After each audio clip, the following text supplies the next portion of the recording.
So I unfortunately thought it was good form to tell him a lie for several months and said that I was going to church with my girlfriend on Sunday mornings when I was escaping to go to the local wrestling school. And my father started to do the math and realized, hey, wait, they stopped dating. Where the hell is he going?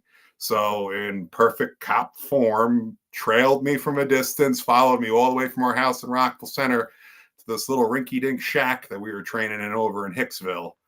And I remember going into my car, grabbing my duffel bag off the passenger seat. And I used to have a very nasty habit. I used to dip Skoal chewing tobacco. Ooh. And I remember having that big old lip of chewing tobacco in my mouth.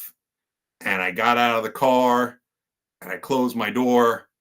And all of a sudden I heard a car door slam behind me with my father's booming, deep bass voice filled with a few expletives. And when I went to instinctually whip the chewing tobacco out of my mouth, he told me, that is the least of your problems, is that crap in your mouth.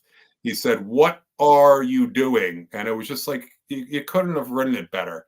At that point, someone had taken a body slam inside the building and you could hear everything because we had these thin walls on this shack. It was literally like a mechanic shack. And he said, don't say anything else. Put your fill in the blank back in the car and drive.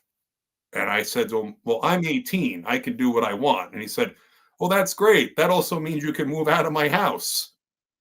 He goes, you're going to college and you're going to make your best damn attempt at getting one of those scholarships that's being offered to you if you get your grades up. Well, I didn't wind up getting my grades up. I actually kind of like turned off further from that. But looking back at things in retrospect, it was probably one of the best things for me. I lacked the maturity for a lot of things in life at that time, especially getting into a sport and into a career path that if you didn't have your head on straight with all the hours on the road and time spent in hotels and different buildings, you could easily fall into some even worse habits. And I didn't think I had the put together at that time to have handled maybe some of those temptations. So looking back at it, it was a good thing that he stopped me